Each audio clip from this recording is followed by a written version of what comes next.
오늘 본문에 보면은요, 예수님께서 우리에게 이런 시대를 살아가는 우리에게 모범적인 믿음의 사람 한 사람을 소개해 주고 있습니다.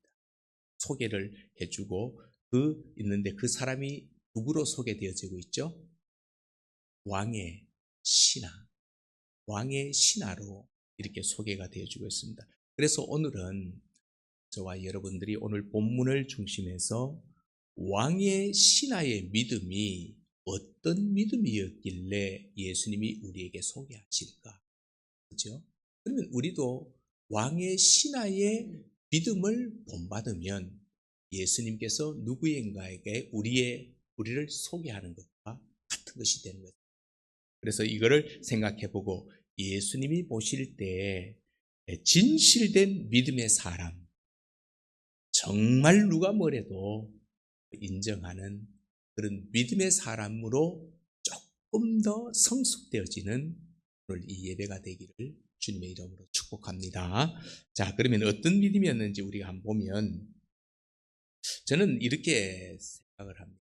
절망적인 상황에서 하나님을 찾는 믿음이었다.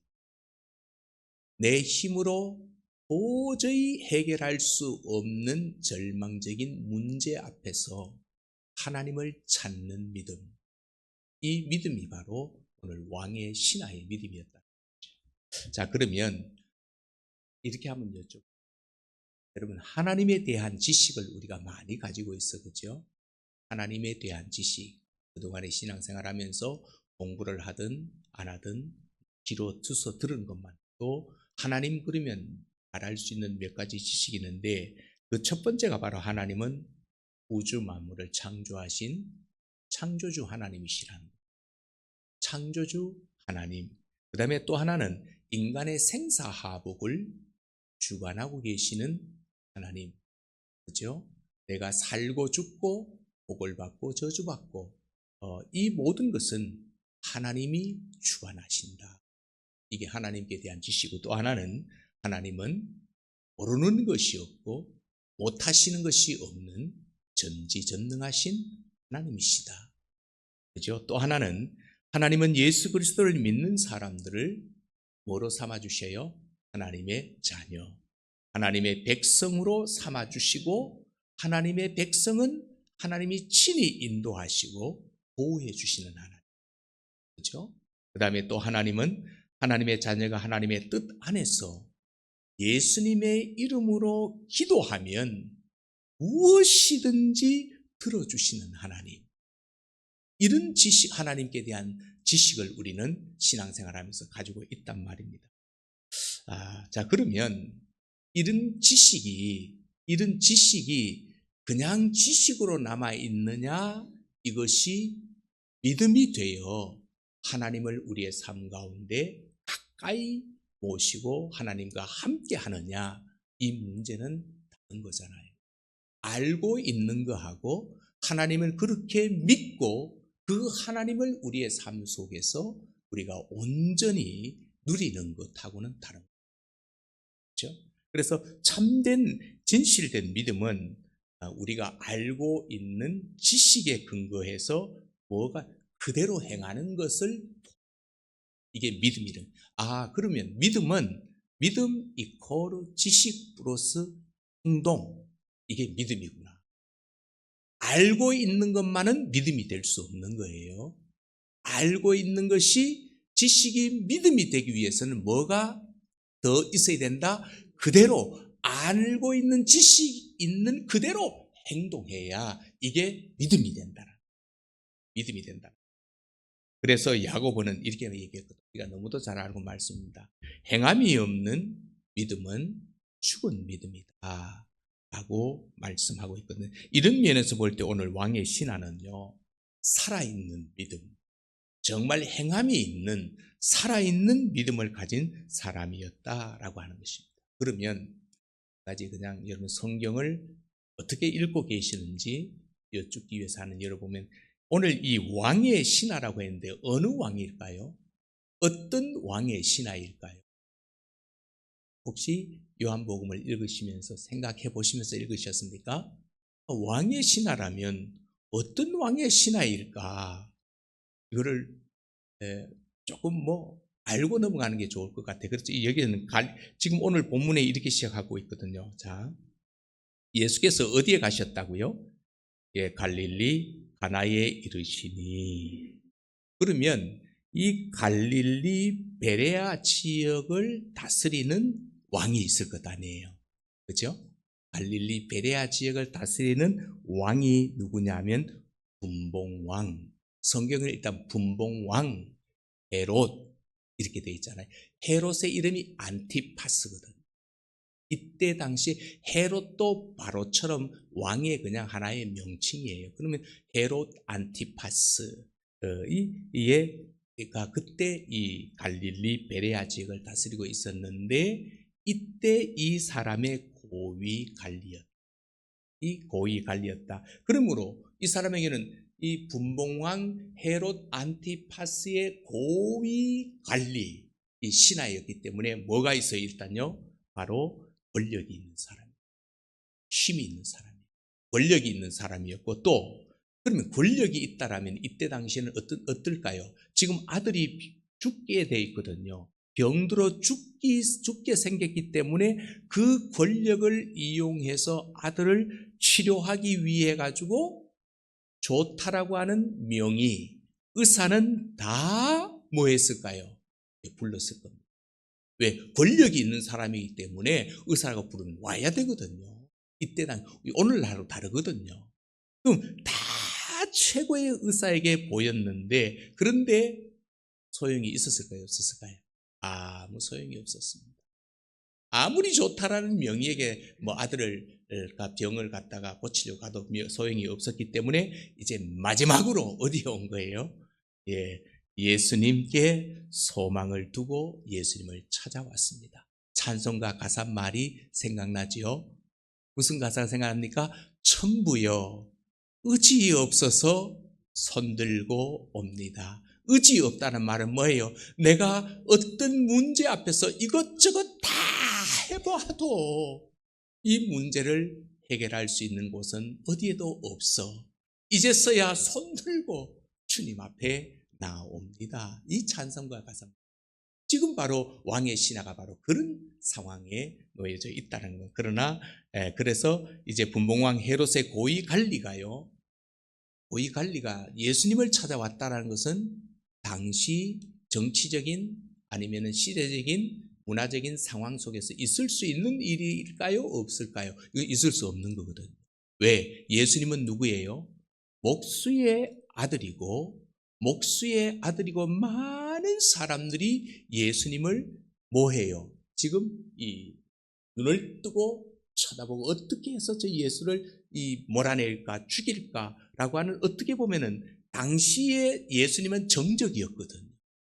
처치해야 되는 저 예수를 죽여야지만이 자기들이 편안할 수 있는 이런 아주 역풍을 일으키고 있는 사람이 예수님이거든. 그런데 이 분봉왕 헤롯의 안티파스의 고위 관리가 그 예수를 찾아갔다라고 하는 이것은요, 그리고 도움을 청했다라는 것은요, 도저히 사람들에게는 용납이 될 수 없는 그런 일이었습니다.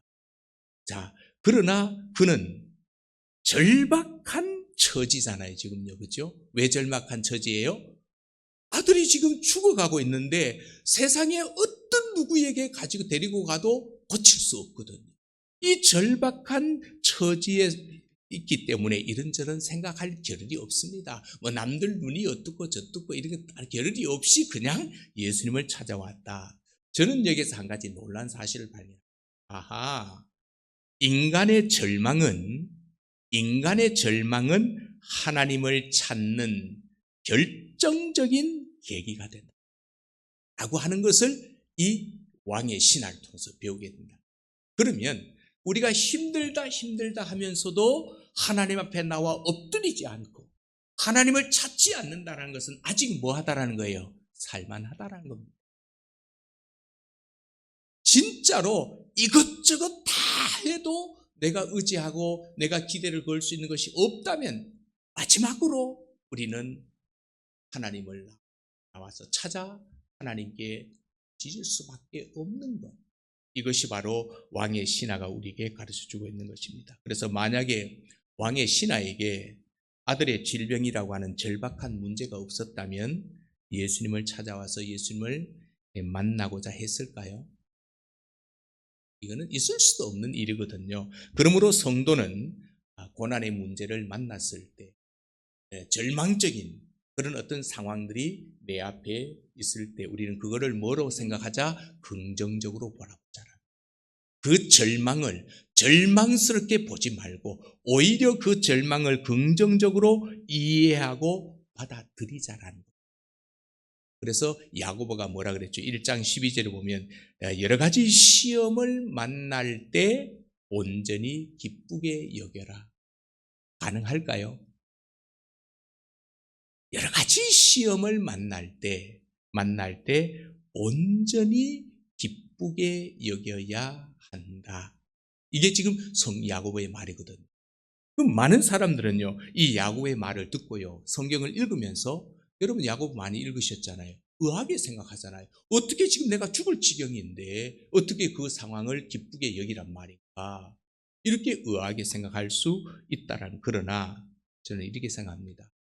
하나님께서 허락하시는 인생의 시련, 그 다음에 고난, 이 어려움은 훌륭한 인생의 자원이 될 수 있다라고 믿는 사람은 이것은 우연히 생긴 것이 아니라 하나님의 뜻 안에서, 하나님의 섭리 안에서 나에게 고난이 주어졌고 나에게 절망이 주어졌고 어려움이 주어졌다는 것을 알고 이 고난 이후에 하나님이 내게 주실 더 풍성한 은혜를 믿음의 눈으로 바라보는 사람은 야고보가 말했던 시련을 만날 때 온전히 기쁘게 여기라. 이 말씀을 읽다가 뭐 할 수 있을까요? 아멘 이렇게 할 수 있다. 그 아멘도요, 내가 이거를 절실하게 느낄 때는 그냥 아멘 할 수 없거든요. 뭐 상을 치거나 박수를 치거나 아니면 두 손을 들고 막 울부짖으면서 아멘, 아버지 아버지 하면서 이런 아멘이 된다는 거죠. 예? 된다는 겁니다. 그러면 여러분 지금 내 힘으로 도저히 해결할 수 없는 문제를 가지고 있을 수도 있잖아요. 예? 있을 수도 있잖아요. 저도 마찬가지고. 예? 도저히 이거는 내 힘으로 감당할 수 없는 문제가 있는데 그래도 그 문제가 어떤 문제이든 간에 절대로 걱정하거나 두려워하거나 불평하지 마시기를 바랍니다. 어떤 문제가 있어도 뭐 하지 말자? 걱정하지 말자. 그 다음에 그것 때문에 두려워하지 말자. 그것 때문에 내 입술로 불평 원망하지 말자. 왜요? 우리에게는 언제든지 도와주시는 하나님이 기다리고 계신. 믿습니까? 몇 주 동안 저는 여러분에게 저와 함께 말씀을 나누는 것이 사케네 하나님. 그렇죠? 하나님은 우리의 삶 가운데 함께 거하시면서 우리를 뭐 하신다? 인도하시고 도와주시면서 나는 이런 하나님이야 라고 보여주시는 그 하나님에 대한 말씀을 계속 우리가 지금 묵상을 해왔단 말이에요. 그러면 이때에 우리를 언제든지 도와주시려고 우리의 삶의 현장 가운데 사켄하시는, 임마누엘 하시는 그 하나님이 뭐하게 기다리고 계신다. 그 하나님은 우리의 모든 문제를 완전하게 해결해 줄 수 있기 때문에 두려워하지 말자, 걱정하지 말자, 원망하지 말자라는 겁니다. 하나님이 계시는데 원망하고 두려워하고 걱정한다라면 우리의 믿음은 뭐예요? 지식적 믿음이다. 지식입니다. 그거는 믿음이 될 수는 없는 겁니다. 지식인 거죠. 그런데 많은 사람들이요, 자신의 힘으로 해결할 수 없는 문제 때문에 좌절을 하잖아요. 우리가 알면서도 그죠. 우리 얼마든지 할 수 있는 거잖아요. 이 내 힘으로 해결할 수 없는 것 때문에 좌절하는 것은 답이 없기 때문이 아니거든요. 해답이 없기 때문에 좌절하는 것이, 진짜로 이제는 끝났다라고 할 만큼 답이 없어서 좌절하는 것이 아니라 엉뚱한 곳에서 답을 찾다 보니 답이 없는 거예요. 꼭 기억하십시오. 인생에 일어나는 모든 문제가 답이 없을 수는 없어요. 하나님에 의해서 모든 것은 다 호불호가 갈라지는데요. 그러므로 우리가 답이 없다라고 절망할 것이 아니라 엉뚱한 곳에서 답을 찾으려고 하니 이제는 끝났다가 되는 거예요. 그렇죠? 자, 그러므로 처음부터 또 답을 찾을 생각을 하지 않고 그냥 포기하기 때문에 우리는 많은 사람들이 좌절할 수밖에 없다라는 겁니다. 그러므로 오늘 우리의 도움은요, 여러분, 먼 곳에 있지 않습니다. 먼 곳에 있지 않고 우리와 함께 하시는 주님이 우리의 도움과 해답이 되시는 줄로 믿습니다. 나의 인생의 해답은 누구라고요? 네, 주님이시죠. 여러분, 주님이십니다. 주님이 나의 도움이시고 주님이 나의 해답이십니다. 그래서 일이 막히고 어려운 일이 생기면 그러면 어떻게 해야 될까요? 내가 어떤 문제가 생기면 어떻게 해야 될까요? 주님이 나의 도움이고 주님이 나의 해답이라면, 자, 내 앞에 내 힘으로 감당할 수 없는 문제가 생겼어요. 그러면 어떻게 해야 되죠? 네, 주님 만나러 가야 되는 거잖아요. 주님이 답인데, 주님이 나를 도우는 분인데, 주님 만나러 가는데 그 주님 만나러 나는 기도의 골방으로 들어가서 주님과 상의하셔야 합니다. 절대로 인간 아닙니다. 주님과 상의하셔야 됩니다. 주님과 상의하시고, 그래서 불신자들은 심각한 문제 앞에서 절망하는 것은 정상입니다.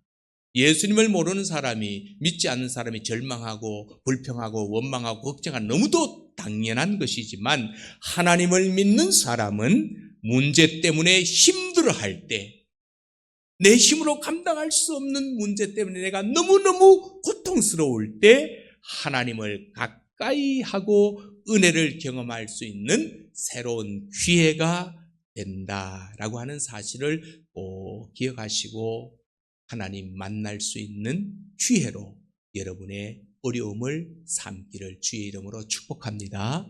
그러면 어려움도 고난도 뭐가 되는 거죠? 감사합니다. 하나님 만날 수 있는 기회 주셔서 감사합니다. 이렇게 우리가 하나님께 찬양을 올려드릴 수 있게 된다. 이게 바로 누구의 믿음이었다고요? 오늘 왕의 신하의 믿음이었습니다. 내 자기 인생에 찾아온 절망적인 그 순간 때문에 주님을 만나게 되는, 주님을 찾게 되는 이런 믿음을 가진 사람이 바로 이 왕의 신하였다면, 저와 여러분들도 힘들고 어려울 때 걱정부터 하지 말고 염려부터 하지 말고 불평하지 말고 주님을 찾는 이 믿음 소유할 수 있게 되기를 주님의 이름으로 축복합니다. 그 다음에 또 한 가지는요, 이 왕의 신하는 말씀을 가만히 묵상하다 보면 보지 못하는 것을 믿는 믿음의 소유자였습니다. 내 눈으로 확인하지 못했는데도 그걸 믿어버려요. 이런 소유자였는데, 그럼 히브리서 11장은 믿음장인데 1절에서 믿음을 정의합니다. 히브리서 기자가 믿음은 뭐라 그랬죠? 바라는 것들의 실상이에요. 보지 못하는 것들의 증거니라. 이렇게 말을 했거든요. 왕의 신하가 바로 히브리서 11장 1절의 믿음을 가지고 있었던 사람. 자, 왜냐하면 물론 성경을 오늘 읽다 보면 왕의 신하의 믿음에 문제가 없는 것은 아니에요. 문제가 있는데 주님이 가르쳐 주시니까 금방 수정을 합니다. 오늘 저와 여러분에게도 이런 은혜가 있기를 원합니다. 나는 이것이 맞다라고 생각했는데 주님이 아니야 라고 수정할 때는 내 것을 완전히 내려놓고 주님의 것을 받아들일 줄 아는 이런 믿음이 우리에게 있어야 된다는 거죠. 그래서 그는요, 예수님이 반드시 아이가 누워있는 가버나움으로 가셔야, 예수님이 내 아이가 병들어서 누워있는 그곳에 가셔야지만이 아이의 병을 고칠 수 있다고 그는 생각하고 있었거든요. 그래서 한 말이 뭐예요? 오늘 본문에 보니까 이 아이의 아빠가 뭐라 그럽니까? 예수께 왕의 신하가 있어 그의 아들이 가버나움에 병들었더니가 26절이잖아요. 이 사람 집이 가버나움인가 봐요. 병들었더니 47절에 그가 예수께 유대로부터 갈릴리로 오셨다는 것을 이제 들었습니다. 예수님이 여기 오셨구나. 그랬더니 예수님께 나가서 내려오셔서 지금 자기가 살고 있는 집으로 오라는 겁니다. 예수님 오라는 겁니다. 오셔서 내 아들이 병을 고쳐주셔서 내 아이들이 거의 죽게 되었습니다 라고 하고 있는 것을 우리가 보게 되어지거든요. 이 말을 듣고 예수님께서 뭐라고 하시는지 48절 읽어볼까요? 다시 설명을 다시 합니다. 왕의 신하가 예수님이 자기 마을에 오셨다는 소식을 듣고 뭐라 그래요? 예수님께 찾아와서 예수님 우리 집에 갑시다. 내 아이가 병들었습니다. 가서 내 아이를 고쳐주십시오 라고 했더니 예수님이 이 왕의 신하의 말을 어떻게 받아들이시는가 하면 그게 바로 48절입니다. 시작. 예수께서 이르시되 너희는 표적과 기사를 보지 못하면 도무지 믿지 아니하리라. 이거는 책망이거든요. 왕의 신하를 지금 책망하시면서 아이의 신체적 질병뿐만 아니라 아버지의 영적인 병, 다시 말하면 이 영적인 병까지도 고쳐주시거든요. 그래서 왕의 신하는 더 이상 내려오라, 예수님 우리 집에 갑시다, 가서 아이의 병을 고쳐달라고 요청하지 않습니다. 요청하지 않고 왕의 신하는 가라, 네 아들이 살았다라고 하는 예수님의 말씀을 가라, 나는 안 갈 거거든, 네 혼자 가. 그러면 네 아들이 뭐했다? 살았다. 이 말을 듣는 순간 이 왕의 신하가 뭐예요? 믿고, 아하, 내 아들이 살았구나 믿고 뭐했다? 자기 집으로 향. 자, 그러면 이 왕의 신하가 자기 아들이 살아나는 것을 봤어요, 안 봤어요? 안 봤는데 무엇 때문에 살아나는 줄 알고 내려가는 거예요? 예수님의 말씀을 믿고 갔다라는 거예요. 아하, 주님의 말씀 앞에서 이 왕의 신하는 보지 않는 것도 말씀의 권위를 인정하고 믿고 있는 사람이구나. 오늘 저와 여러분에게 이런 믿음이 있게 되기를 주님의 이름으로 축복합니다. 내 문제는 아직 해결된 게 아무도 없어요. 그런데 말씀을 읽다가 주님과 1대1의 관계를 통해서 주님의 골방에서 주님과 기도하고 말씀을 읽는 가운데 주의 말씀이 내 가운데 확 사무치는 게 있잖아요. 아멘, 아멘 할 수 있는, 그리고 그 일을 우리는 이루어진 줄로 받아들일 줄 아는 이런 믿음이 우리에게 필요하다는 것이죠. 네? 자, 그래서 오늘 자기 아들이 이미 죽어버렸을지도 모르는 이런 상황, 그는 예수님의 말씀만을 믿고 집으로 향하여 내려가는 이 왕의 신하는요, 주의 말씀을 의심치 않고 믿었고요, 그 다음에 그 말씀의 권위와 능력을 믿었습니다. 아하, 예수님의 입에서 나오는 말씀은 능력이 있다, 권위가 있기 때문에 내 아들은 살았다, 그리고 내려가는 거죠. 그래서 그는 자신이 부하들에게 명령할 수 있는 권한을 가지고 있는 자거든. 자기가 부하들에게 명령을 하면 부하들이 움직이는 거거든. 왕의 신하로서 또 왕이 자기에게 명령하면 자기는 또 그 왕의 말에, 권세에 자기는 또 움직여야 되는 거거든. 이처럼 예수님께서 권세 있는 명령을 하셨을 때 아들의 질병이 그 예수님의 네 아들이 살았다, 네 아들이 살았다 라고 하는 예수님의 이 한마디 명령으로 뭐하다? 곧 떠나고 말 것을 확신하고 있는 이 아버지의 모습을 우리가 보게 되는, 자, 이런 왕의 신하의 태도는요, 예수님을 어떻게 믿는가 하면은, 우리 예수님은 전능하신 우주의 통치자이시다. 오늘 지금 오후 예배 때 우리가 성경 공부하는 핵심이 뭐예요? 하나님은 왕이십니다. 왕 되신 것을 인정하지 않고 떠나버린 가인 계열과 왕이신 하나님을 인정하는 셋 계열에게 통해서 하나님은 가인 계열을 다스리고 정복하여 하나님을 왕으로 인정하게 하라. 이게 뭐예요? 선교 아닙니까? 이게 전도 아닙니까? 이건데 지금 이 왕의 신하는 예수님을 그 우주의 통치자로, 왕이신 분으로 인정하고 있고 천지 만물의 주관자로서 정확하게 인식하고 있기 때문에 살았느니라 라고 하니까 믿고 그냥 가는 거예요. 이런 믿음이 우리에게 있어야 된다. 그런데 이와 대조적으로 한번 볼래요? 본문에 볼래요? 당시 많은 군중들은 예수님께서 하늘로부터 오는 표적을 구했던 사실들을 생각해 볼 수 있는데 4장 48절 우리 읽었잖아요. 너희는 표적과 기사를 보지 못하면 도무지 믿지 아니하리라. 이 말은 예수님이 하신 말씀인데 이때 당시 사람들은 뭐를 꼭 눈으로 뭐 해야? 봐야. 기사를 봐야, 표적을 봐야 너희들이 이제 믿는다. 그래서 예수님께서 이르시되 너희가 표적과 기사를 보지 못하면 도무지 믿지 아니.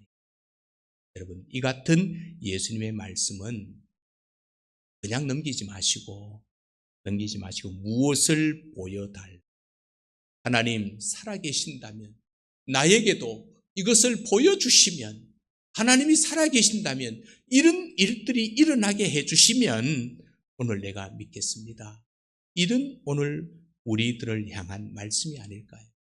너희는 표적과 기사를 보지 못하면, 도무지 믿지 못합니다. 이 말씀을 오늘 우리에게 던지시는, 우리를 향하여 하시는 애탄 주님의 안타까운 마음으로 우리가 받아야 된다는 겁니다. 그리고 예수님께서 보지 않고 믿는 자가 복되다 라는 결론을 요한복음 20장 29절에 가서 하시거든. 아하, 보지 않고 믿는. 그래서 우리에게는 감정적으로 보이는 것보다요, 우리의 감각적으로 무엇인가를 내 눈으로 보고 느끼는 것보다도 더 확실한 능력인데 그게 뭐예요? 자,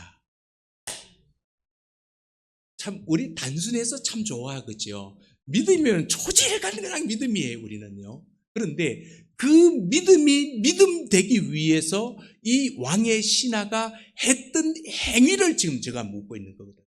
그러면 여기에서 우리 눈으로 보고 듣는 것보다 이 왕의 신하는 자기 예수님을 모시고 가지고 자기 아들에게 예수님이 안수기도 하실 때 아이가 살아난 병이 떠나가는, 그래서 아이가 살아난 것을 뭐 하기를 원했어요? 보기를 원했거든. 그런데 예수님은 보지 않고 믿는 것이 더 복되다 그랬잖아요. 그러면 오늘 저와 여러분들에게 있어서 주님 앞에 뭔가를 기도해서 하나님이 이렇게 내 눈으로 봐야 주님의 은혜다, 이게 아니라 그보다 더 큰 은혜가 있는데, 능력이 있는데 그게 뭐예요? 예수님의 말씀입니다. 다시 말하면 말씀이 내게 주어지지 않으면 내 삶엔 아무것도 일어나지 않아요. 주님의 말씀이 먼저 내게 접촉돼야 된다니까요. 그리고 그 말씀이 내 삶 가운데 역사로, 능력으로 나타나는 거거든요. 그러면 보이는 것이 문제예요? 말씀이 문제예요? 말씀이 문제죠. 우리에게는 보이지 않는 예수 그리스도의 말씀이 더 확실하게 우리는 들 수 있는 그런 마음에 밭이 되어야 된다. 그래서 이 말씀은 영원 전부터 계셨고 또 장차 다시 오실 예수 그리스도의 약속의 말씀 따라서 성도는 주의 말씀을 의심 없이 뭐 해야 된다?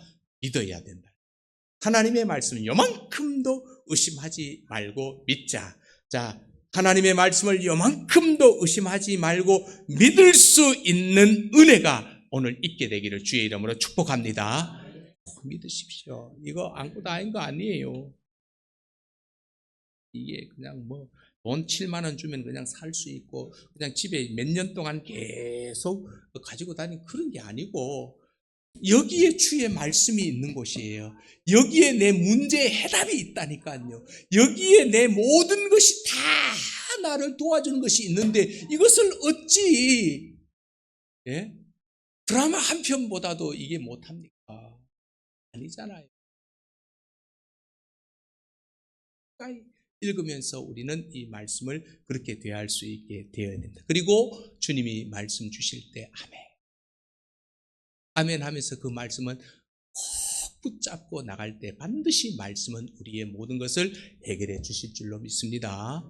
다시 한번 자, 성경을 다시 사랑하자. 시작. 성경을 다시 사랑하자. 세상에서 다른 거 하지 마시고 성경 어디 가시든지 성경은 꼭 옆에 끼고 다니십니다. 자, 전쟁이 일어났습니다. 오늘 아침에 뉴스에 잠깐 보니까 김정은이가 한국을 칠 수도 있다라고 얘기를 하더라고요. 그러면 딱 우리 치면 여기가 제일 먼저 아닙니까? 서울 경기 지역이 딱 막 쳤습니다. 여러분들 뭐부터 들고 도망칠래요?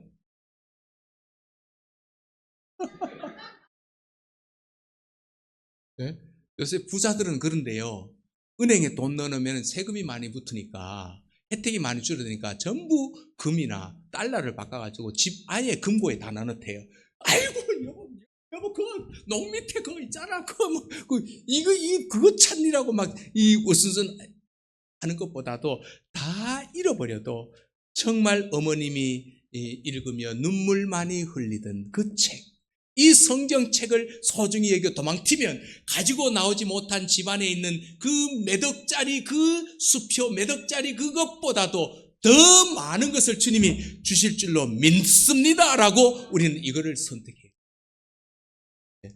아이고 얼마 있네 이렇게 하시면 할 말 없지만은 진짜 그만큼 이걸 좋아하셔야 됩니다.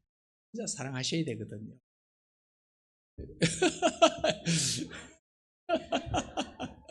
기왕이면 다 하나님이 그렇게까지는 뭐 하시겠습니까만은 아무튼 그만큼 저는 성경을 좀 더 새롭게 성경에 대한 가치관을 두자 그 말씀을 드리고 싶은 거예요. 자, 마지막 하나를 더 드립니다. 이 왕의 신하의 이 믿음을 통해서 또 한 가지 얻을 수 있는 건 주님의 말씀은요. 왜 그런 말씀을 하냐? 주님의 말씀은 우리의 문제를 책임지신다라고 하는 보증입니다. 혹시 여러분들이 성경을 읽다가 기도를 하시다가 말씀이 내 마음에 꽂혔습니다. 그러면 그 말씀은 내가 널 책임질게. 내가 이걸 해결할게. 보증서거든요, 보증서. 이렇게.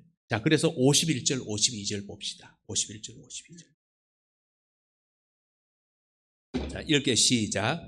내려가는 길에서 그 종들이 오다가 만나서 아이가 살아있다 하거늘 그 낳기 시작한 때를 물은즉 이제 어제 7시에 열기가 떨어졌나이다 하는지라.